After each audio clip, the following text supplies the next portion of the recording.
about 70 people, and so I'm only online by phone. I am currently the newly hired in-house technical consultant for the Alaska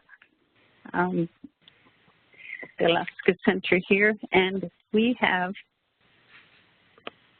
my job is to assist with culturally sensitive materials using our methodologies that is familiar in working with our own people here in Alaska, in our villages, and using teaching and learning skills that they are familiar with.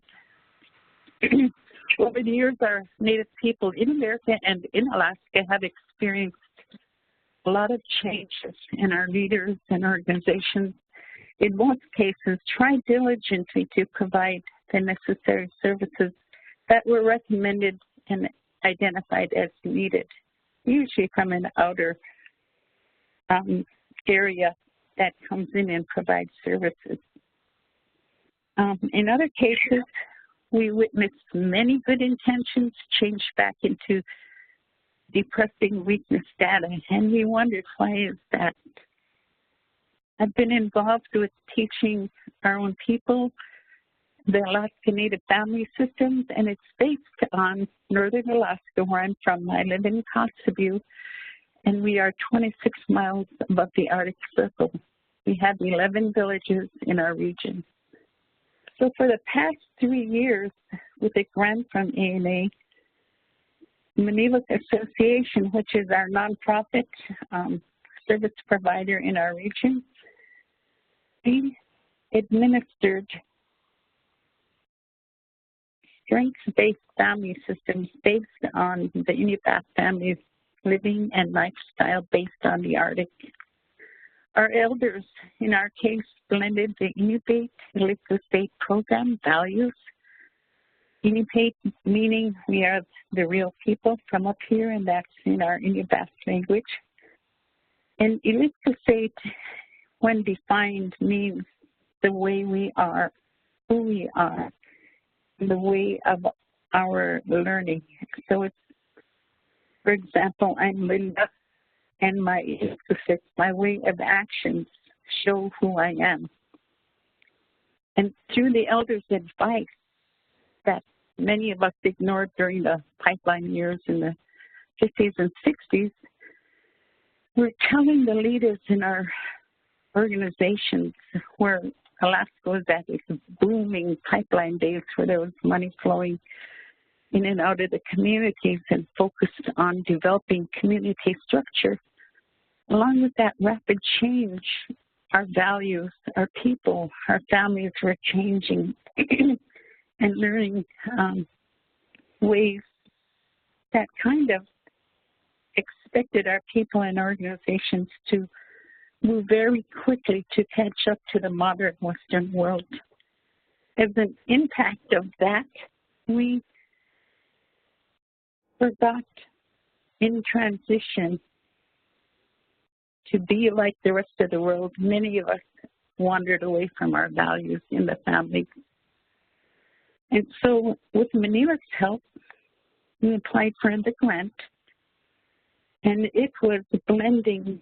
Its purpose was to blend the Inupiaq Iliklit values, to reawaken those, and to reintroduce that confidence and skills back into our people who needed it.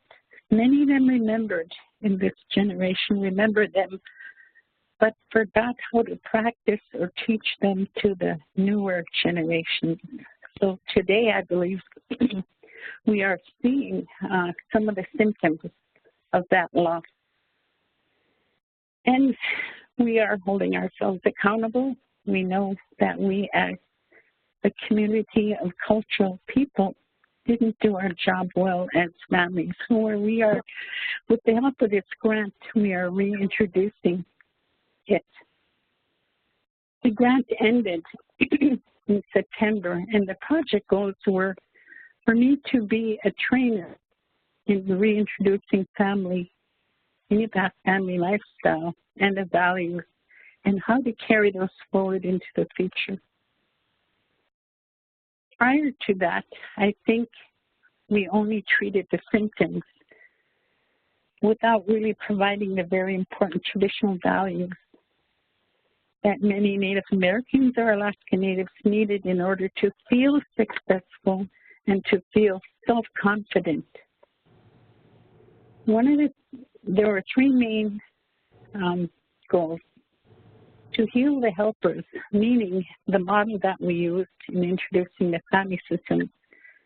We trained the trainer. We healed the healers. We call the people that provided the service as healers, which is more appropriate and understood by our cultural folks.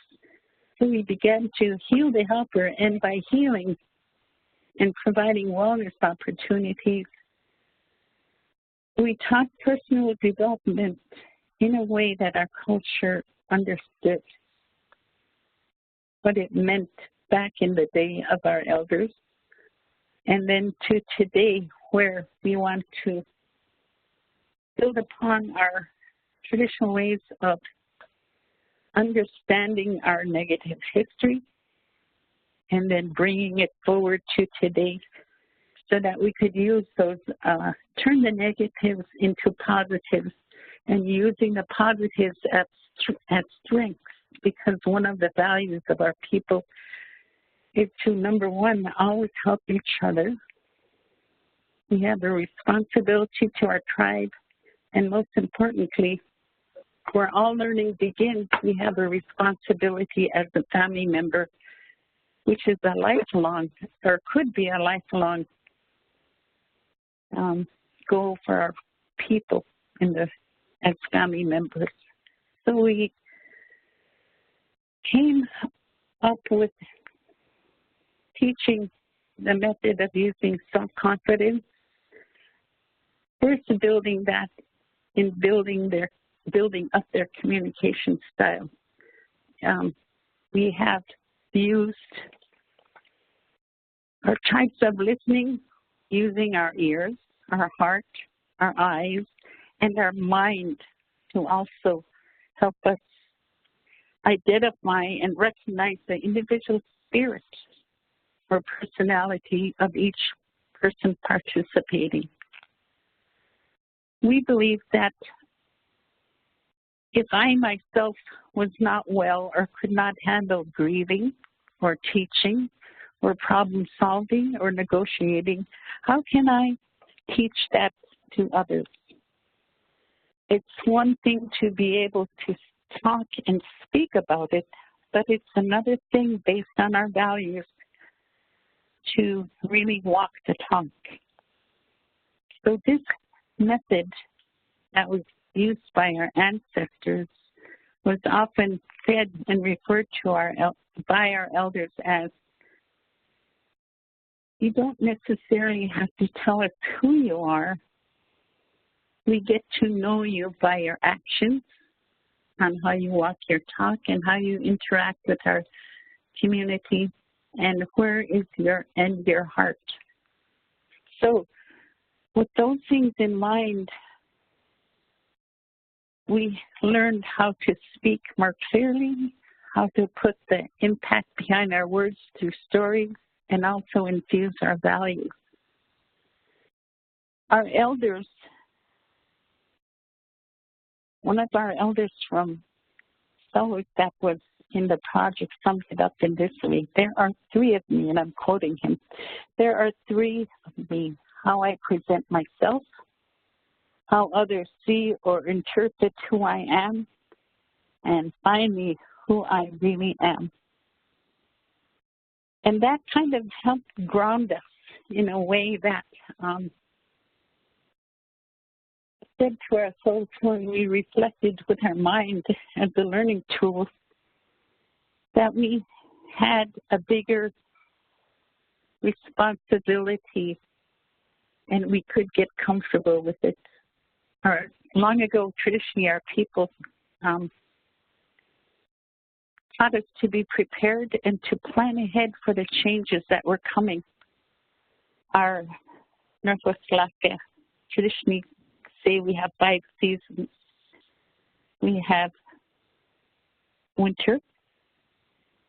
We have spring. We have two types of spring, early spring and late spring. Then we have summer, and then we have fall season. And that's, we name them as 5 because our activities change. But the things that don't change in there is our cooperation and our looking ahead and our working together traditionally. And that was based on survival. We had to survive, and without that, it was important. So we taught basically through this grant, we had to reintroduce to our people many of the what we call the Inupiaq values. There's a list of 17, and they're basic human values that everyone in the world has. We just added the word Inupiaq, which is our cultural value, which is who we are as a people, and then we call them our Inupiaq philosophy or values. And it's a list of 17 values. And the elders spread the list of values such as cooperation, respect for elders, respect for the land, love for children, love for elders, hunter success, use of language, traditional hunting, and then responsibility for tribe. I'm not naming the whole list at this point, but one of the things we did, the reason we did that was because our young people were saying, who are we? And what can we do to retain our identity and build up our self-esteem? So in 1982, the elders when they put that list of values together, the elders summed it up very well. And in our tradition, the elders are our wisdom keepers. They provide guidance, and they belong to everyone. And the elders were telling our leadership, who didn't listen for many years because they were trying to catch up with the modern world, the impact was on our young children. So what the elders said, what is missing is on the inside of a person. And that is still true today. We are still dealing with the impact of that. He confronted the hard and brutal truths and social and cultural problems threatening the Inupiaq people's very survival. So through this program, we envisioned, we believe that they brought the vision, but they didn't bring the process. So along with that, the process that we had to identify was to build upon the individual first in the family, where our schools and our workforce and our businesses were saying when they had any problems, it always, as a basic factor, pointed back to the home life.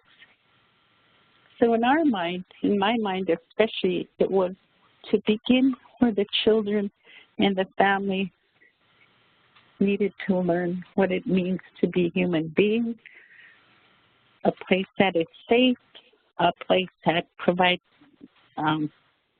communication and planning, so that when there are when there were historical traumas, a family could rely on each other for strength.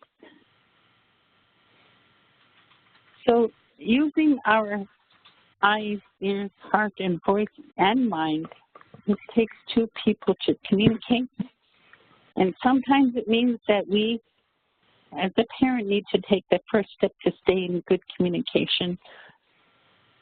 And we need to relearn how to avoid being negative. And traditionally, we were taught to be very observant. And today, that is very important.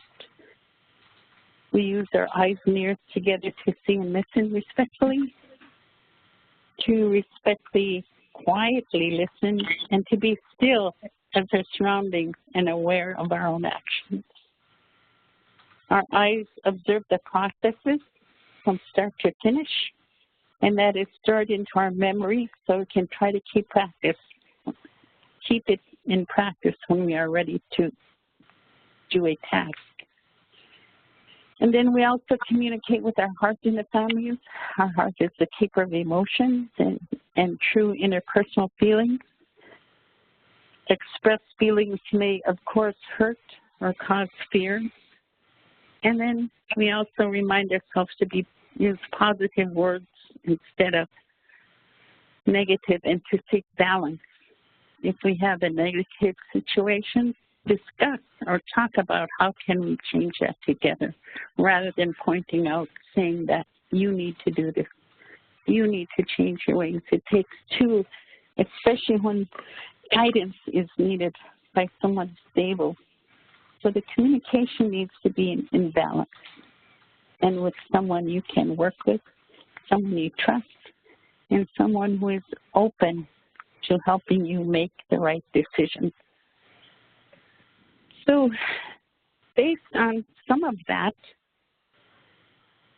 throughout the training, we trained we trained adults. In our family systems, we have 4 quadrants. We have the elders at the top of a circle. If we look at a circle, and there's 4 quadrants. There's the elders, who we consider the grandparents and the elders of our communities. The grandparents were and are parents who became grandparents. So when they become grandparents, they become an elder and belong to the community when they are well.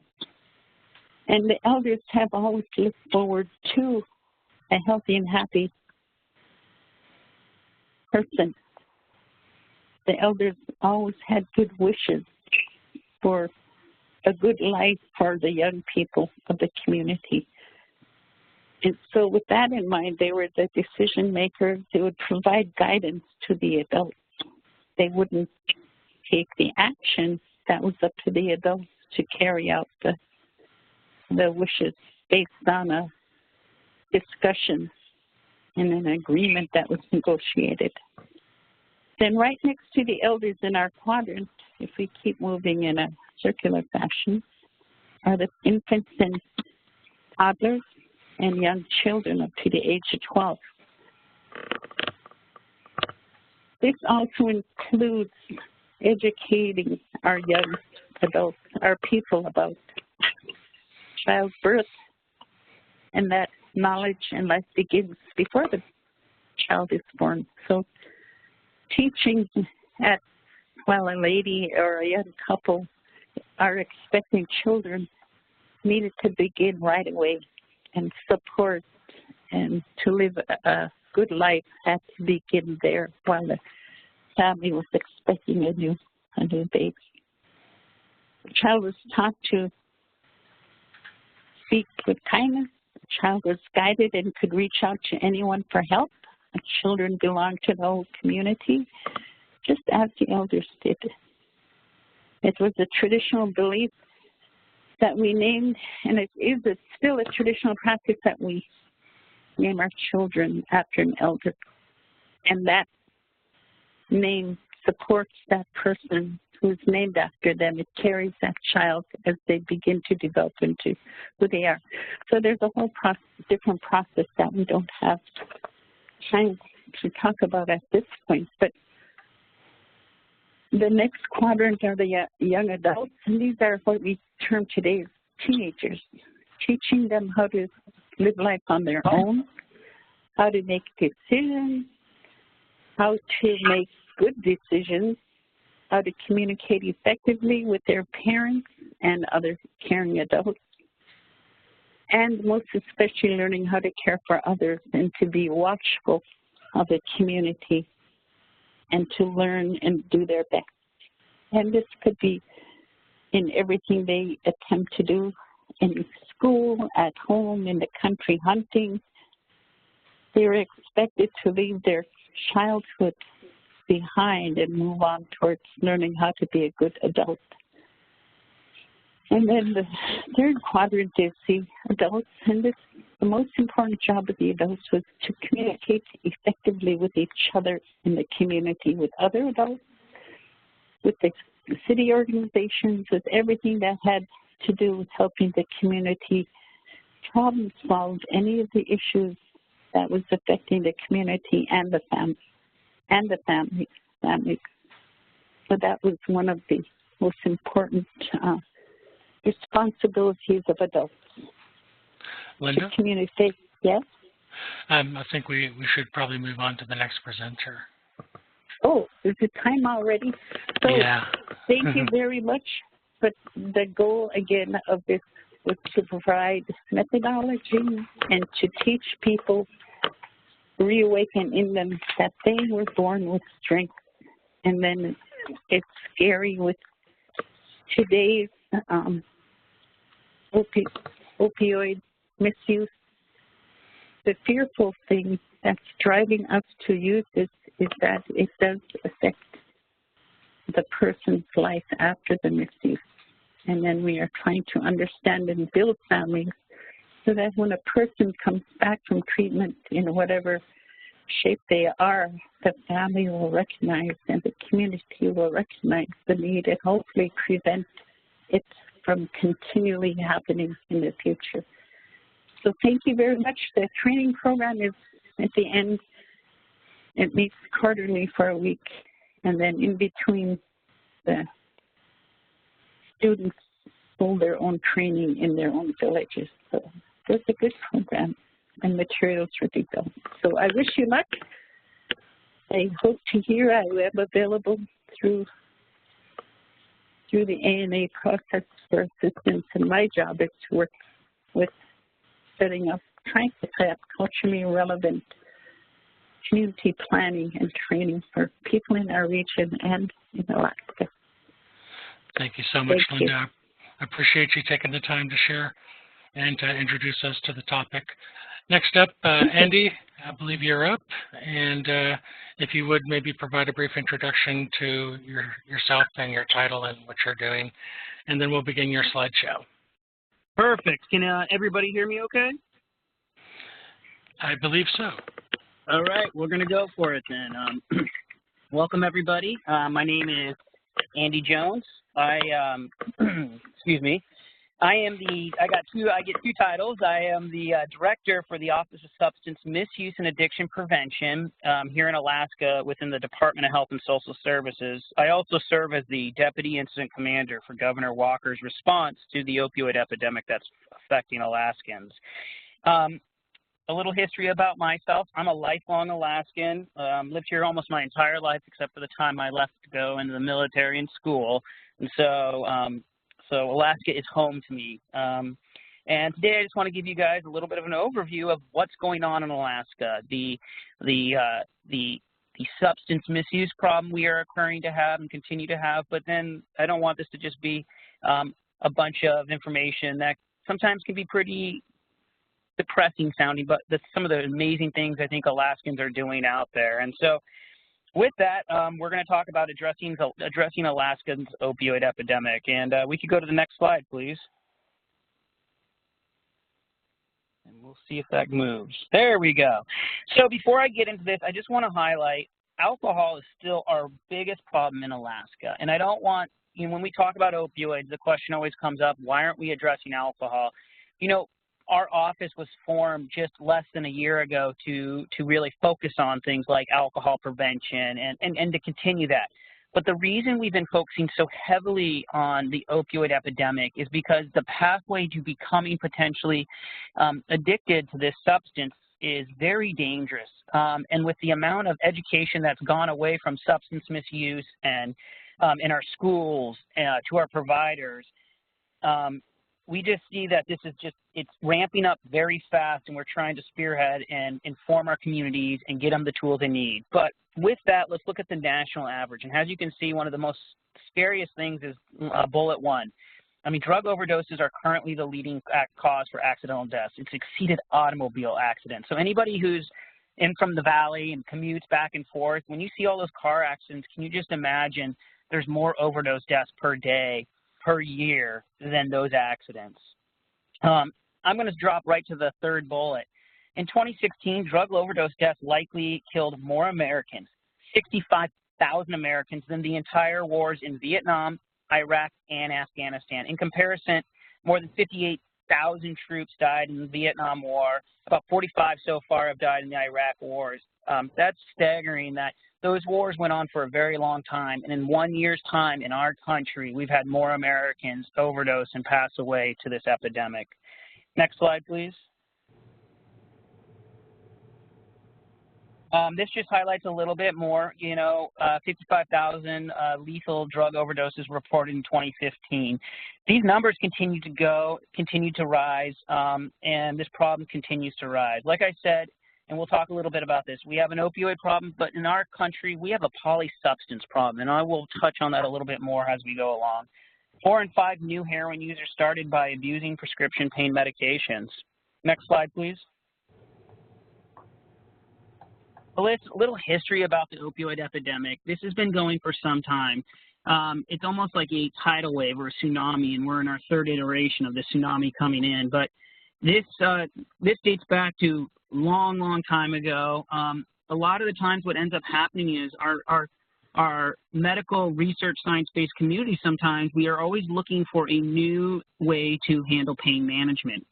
And back in the Civil War is actually sometimes where we can really start hitting on this. Morphine, for example, was used to help with post-surgery treatment of pain. But post that war, we started to find out the addiction rates to this drug or this medication was starting to increase. And actually during that time frame, they were calling this the soldier's disease. And just so you know, after morphine, medical companies started looking at, well, what is something safer alternative options? Heroin was actually produced by a company called Bayer Pharmaceuticals of Germany. So you can kind of see that trend. But as we continue to merge, we started to have opioid pills.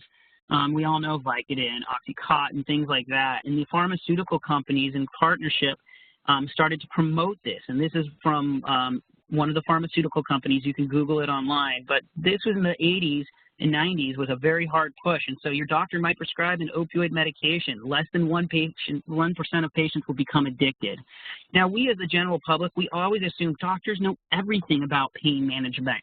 And reality is they take, if they're lucky, a couple hours or a week course on this. And so it is our job as state officials and health officials to provide this education and get this back to our community and to our providers. Next slide, please.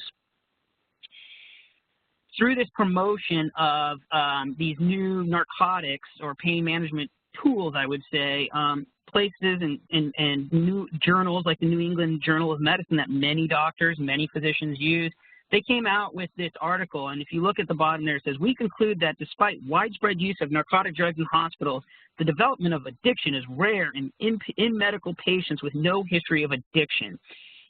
This is a tool that medical professionals look at. They read. This study was actually isolated, and it wasn't a real study, come to find out, but this still was one of those things that continued to drive our epidemic. Next slide, please. There we go. So how did this really happen? I know I'm hitting on medical fallacies, the doctor side of it. There's some other sides of this, but driving the increase of prescribing of opioids. Pain management can objectively be measured. It is a very goofy thing to say to somebody on a scale of 1 to 10, what is your pain today? Because if you have another incident or your pain gets worse, it adjusts. It would be like saying to somebody on a scale of 1 to 10, what is your blood pressure today? The mentality of tolerance is just underdosing. Or pseudo-addiction. Persons displaying these drug-seeking behaviors are simply in pain and just need more opioids. These type of medical fallacies, unfortunately, drove the aspect of overprescribing in our country. Next slide, please. So as you can see here, I think this is a great chart. It's a sad chart, but has sales for prescription opioids continue to increase. We also started to see deaths continue to increase. And that's a very staggering and a very scary, for me, chart to look at. Next slide, please. So prescription opioid misuse. What are the trends? Increased number of pain medications were continuing to be prescribed. Greater social acceptance, obviously, to using medications for different purposes. I mean, we are in a very busy country, moving very fast, and a lot of the times it's what's the quick fix for us? Well, when you have chronic pain, there isn't really a quick fix. You can mask that pain. And that's sometimes what our society was gearing towards when we need to maybe look at these alternatives to pain management. Acupuncture, physical therapy, it takes more time and more commitment. You know, one in every 4 chronic users of prescription opioids for non-cancer pain in primary care settings are affected by addiction. And we're going to kind of talk about how you go from prescription opioids to more of the illicit world. Next slide, please. So from prescription, so in our country, we've been doing, I think, a really good job in the last year or so on education, implementing prescribing practices, and especially in Alaska, I've seen a lot of this. But by doing that, what ends up happening is when a user has that seeking behavior and they're trying to get their prescription, it's going to continue to get harder and harder. And as it gets harder and harder, it's going to drive that individual potentially to seeking an illicit substance like heroin or fentanyl, because the access to it is so much easier, but also it's so much cheaper. And we're going to talk why that is. Heroin does not require a prescription. Street price and heroin may be more affordable than prescription opioids. And in this state of Alaska, that is very, very true. One pill, depending on its milligrams, can go in Anchorage in the urban area anywhere between $80 to $100.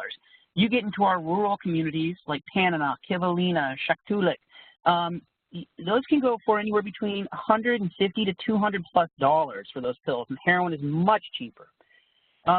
The concern, though, when people start to move to heroin is higher risk of overdosing, transmission, obviously, of diseases, because eventually some people will move towards injection and needle sharing. Next slide, please. So here's the problem in Alaska, and here's the problem in our country.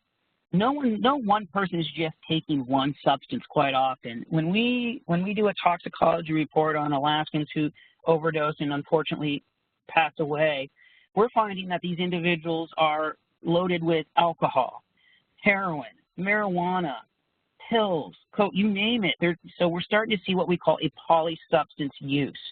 This is concerning, and it's been a problem for a long time, but when you go to address substance misuse as a whole, this starts to take things like our strategies and tactics with Narcan anymore, because Narcan only works for overdoses with opioids. And if you have cocaine on board, it isn't going to work. So we have to continue to provide education. Education, education. It's foundational. Next slide, please. So a little bit about opioids. I think this is always nice because a lot of people always ask, well, what is an opioid?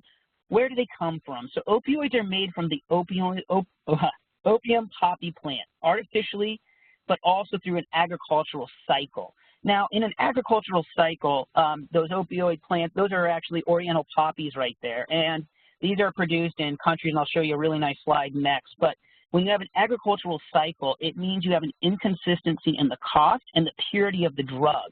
And so that makes it more expensive. Now, what is starting to emerge and change in our drug trends is that we're seeing more synthetics, more artificial drugs being produced in labs. By doing that, you take the agricultural production component almost out. And that then leads to higher purity rates, lower costs, more drugs into our states, unfortunately. Opioids, they can be in the form of legal or illicit. And so you've got down there things like codeine, Oxycontin, Vicodin, fentanyl, powdered heroin, black tar heroin. In Alaska, just so everyone knows, fentanyl illicitly is big, heroin is big, but not powdered, the China white bear heroin, but more of the brown colored heroin we see. And mostly we see a lot of black tar heroin come to Alaska. Next slide, please. This just shows real quick, this is always interesting, you know, the biggest supplier of heroin in this world is Afghanistan and the Golden Triangle, Miramar. And this just shows the shipment routes. You can see it ships to Mexico, and there's 3 to 4 corridors that go up. And this is just, I think this is very interesting. So if you look a little bit, it's open source from Vice News, but a great chart for everyone to look at. On the law enforcement side of things, we got to remember we can't treat our way out, but we can't just enforce our way out. It's a balanced approach between both, and that's what health officials, incident commanders need to look at. We need to make sure it's a balanced approach. Next slide, please. The concern of fentanyl is humongous in this state, and it's the new trend that's coming in. This comes directly from China in illicit labs, and it can be easily shipped via the commercial mail and post. This is very concerning to me because it can go directly into rural Alaska very easy, and it makes it very hard for us to interdict it. Next slide, please. Fentanyl is 100 times more powerful than heroin, and so we just need to be careful because as these drugs continue to get more and more powerful, it means our tools like Narcan become more and more obsolete, unfortunately. And so that penny right there, that amount of powder right there is fentanyl. That little bit right there could overdose and kill somebody very easy. Next slide, please. Alaska is doing a lot right now to address this. We've been into what we call an incident command system. This is no different than when we would have like the 2009 floods on the Yukon, and that we are treating this as like it's a disaster, a crisis, a public health emergency. 2 years now we've been going. This is our incident command system. It is not just a state incident command system. It is a local, tribal, state, and federal system that we partner together. We meet monthly. We're meeting today with our governor to talk about the next steps, and we go from there. Next slide, please. This is our foundation of how we started. I'm not going to go too deep into it, but you can see it's primary at the bottom, secondary, and tertiary prevention. Tertiary prevention is the tip of the spear that can save lives immediately. The farther you go down, like into secondary and primary, it gets harder and harder. These are the more long-term approaches we're taking. Next slide, please.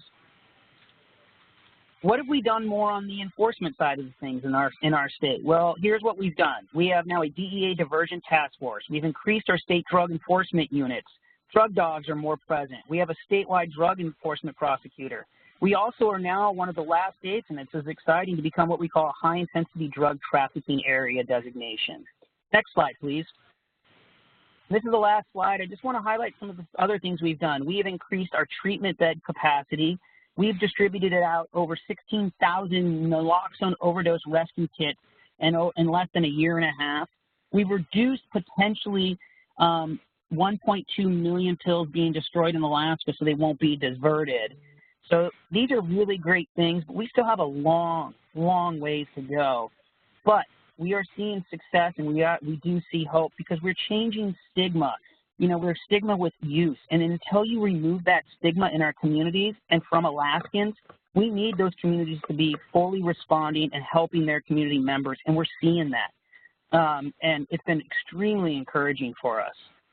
Next slide, please. So with this is who I am. This is my email. That is my phone number. I'm more than happy to take a call from anybody and explain more in detail. The one last thing I want to leave with everybody is one thing. www.opioids.alaska.gov. You go to that website, we have an active dashboard that will show you some great information about overdose death. Well, I don't know if it's great, it's sad sometimes, but we want to be as transparent as possible. So we highlight the overdose deaths that are occurring, the rescues that are saving, the hospitalizations that are occurring, and much more information. And so it's a great website. I think it's a great tool for the community. And I just want to thank you for this opportunity today. Thank you so much, Andy. I appreciate the information. And we're going to move on quickly to the next presenter. Jessica, are you ready to go? Yeah, can you hear me okay? Yes. I mean, I have to drop off at 11:55. I have a really hard stop, and I'm not going to be able to get through my presentation. So I'd be happy to give this at another time, but I would suggest going ahead and having Erin just do her presentation. Sorry about that. There's not enough time left for me to go through it. Okay. Erin? Yeah, I'm ready to go if you can just forward ahead to my slides.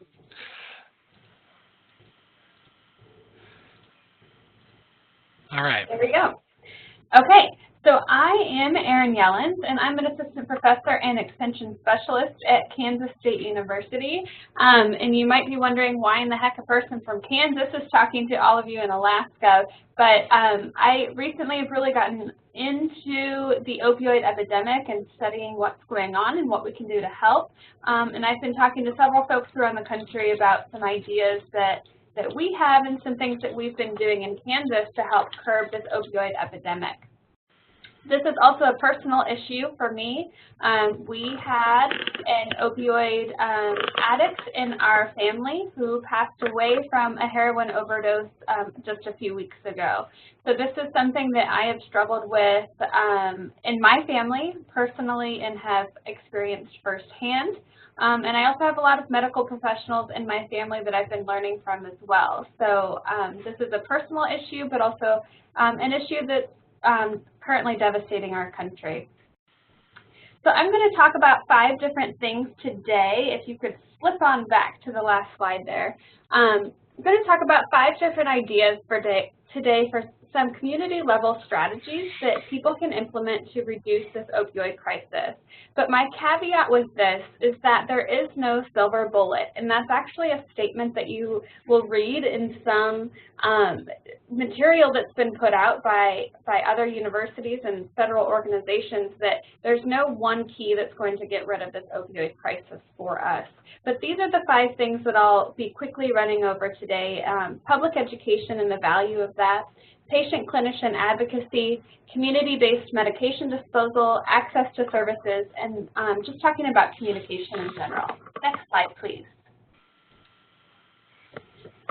So the first key and community-level strategy that folks can implement, really no matter how large or how small your community is education. And the thing to think about with this is that, and what we're seeing with opioids is that it's not a particular subset of individuals that are being affected. It really is everyone. And so this political cartoon on the right that says pick the opioid addict, and here you see a wide variety of people. Actually, the number of people depicted in that picture should be much larger. There should be younger people, there should be older people, because we're seeing folks of from all walks of life being affected by this opioid crisis. So there is no wrong answer. This is affecting everyone. And public education needs to happen now, and I'm a very big proponent of education. I'm a firm believer that knowledge is power, and by educating people, we can see that they might be less likely to get involved in taking prescription opioids. They may be more likely to realize the risks that other individuals face. They may be more likely to realize the signs of addiction and overdose and things like that, and be able to intervene at the most appropriate time. So what do we need to educate on? First of all, we need to educate people on what opioids are. I have found through talking and educating on this topic myself that there are many people that don't realize that they're taking an opioid prescription on a daily basis. They simply just don't even understand what an opioid means. For example, I'm originally from Ohio, and in Ohio, in West Virginia, and those sorts of areas, it's where the opioid epidemic is really hitting the hardest right now. And people think that an opioid is strictly heroin, and that's simply not true. Most of the opioids that we're seeing, especially in Kansas and in many other states in the U.S., is a result of pills and taking prescription opioids. So understanding what they are, how they can be taken both sort of legally and illicitly as well, and where you get them. Signs of addiction is really important because there are so many people struggling with this illness or this issue, and we don't even realize it. So somebody, for example, can go in and have a simple surgery done, get prescribed an opioid medication legitimately after their surgery, and become addicted. It's possible to get addicted to opioids in as little as 7 days. Physiologically, that's how quickly it can work. So many people may not even realize that their loved one has an issue until it's too late. Where to go for help is a big one. with issues that we have seen with substances in our country in the past, we typically know, where you could go for help for that type of issue. Or, where do you go for help if you break your arm? Will you go to your local clinic or hospital or, a local provider? But where do you go for help if you're addicted to opioids? That type of information in communities needs to be available and needs to be known. The signs of an overdose also need to be understood as well, because if you understand the signs of an overdose and you understand the physiology of how an opioid overdose actually occurs, you understand that administering naloxone or also known as Narcan and performing CPR can actually save a person's life. With that, understanding how to respond to an overdose, and also talking about and educating on providing access to naloxone, also known as Narcan, and Good Samaritan laws. So the state of Alaska does have a Good Samaritan law where you cannot be prosecuted for attempting to save an individual's life. And the last thing on education is how to properly store and dispose of medications. Alaska actually has one of the lowest opioid prescribing rates in the United States compared to many other states. Kansas has one of the highest, where I am located. And in Kansas, for example, we have more opioid prescriptions than we do people, which is a major issue. In Alaska, the opioid prescribing rates aren't as high, but there's also, a lot of opioid prescription pills that are around and are floating around there. So how do you properly store those medications? And once you're done with them, how do you get them out of your house so that they're not there for you to potentially misuse, but also they're not there for individuals to access to either steal them or take them themselves. Next slide, please. So along with education also comes advocacy, and these are two areas that I'm particularly passionate about with this opioid crisis.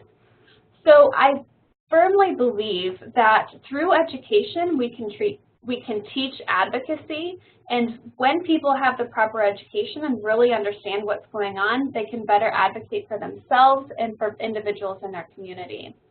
So as a patient, when you go and see a medical provider, you really need to understand and be proactive in what's going on in your own health. So first of all, it's important to disclose risk factors if you are going to be prescribed an opioid prescription. So if you have a family history of substance abuse disorders, that can make you more likely to abuse an opioid prescription. So disclosing that sort of thing and being upfront and open with your provider is very important. But with that, it's also important to know what you're being prescribed. As I mentioned earlier, many people don't even realize that they're taking an opioid prescription. They think that they're taking their pain pill and don't realize that that is in fact an addictive opioid. So understanding what you're taking and what you're being prescribed is really important. And someone had mentioned earlier talking about acupuncture and physical therapy and doing sort of those alternatives. Asking if there is a reasonable alternative to an opioid prescription is taking a very proactive approach to your own health care. And many times, physical therapy or other sorts of remedies can actually work better than an opioid prescription can. Now, that's not to say that we need to just ban opioids and stop taking them, because they are needed and are useful for many people. And it is true that only a small proportion of people who take those medications will become addicted to them. But it is important that if the pill is not necessary, that we don't take it. One thing that I think is really important is to talk with your prescriber. Now, a prescriber may perceive this as offensive, but in this day and age and with the current crisis that's happening, I don't think it is at all. Ask your provider if they're following the Center for Disease Control and Prevention's current evidence-based prescribing guidelines for opioids. There is a huge booklet that currently exists that tells doctors and pharmacists how they should be prescribing and dispensing opioids so that we can help to reduce this crisis. There are instances where individuals should not be prescribed opioids. et cetera, and there's guidelines for those individuals to follow. Although that might be sort of an awkward conversation, maybe that doctor doesn't realize that those guidelines exist and that could be a useful tool for them to use. But on the other end, clinicians also need to advocate for their patients. So again, utilizing those CDC prescribing guidelines is incredibly important. And this quote comes directly from the CDC prescribing guidelines that I think is really interesting. And it says that uninformed or negligent prescribing of controlled prescription medications can result in a surplus of prescription opioids that are easily accessible to all and conveys that controlled prescription medications are safe. So basically that's saying that having this over-prescribing rate of opioids is putting us all at risk. Our clinicians also need to learn and be sure that they're up to date on the latest in what's going on with opioid prescribing, what's going on with the crisis, but also learn what services are available in their local communities and elsewhere that they can refer people to. And they need to expand treatment access by offering more buprenorphine use in their practices or offering telehealth options to providers that can offer those services. In Kansas, we are very rural, but nowhere near as rural as places in Alaska, and I understand that. But something that we've been utilizing in rural Kansas is more services connecting to telehealth to provide services to people out in rural areas that can't access services that are more commonly available in urban areas. Next slide, please. Community-based medication disposal is also incredibly important because the more that we're able to get rid of these medications and quite literally get them off the streets is going to impact our communities a great deal. Along with that, we also want to make sure that we're getting the needles off the streets. So with heroin, many people will oftentimes inject heroin. They can also take prescription opioids and boil them down and create an injectable substance from that.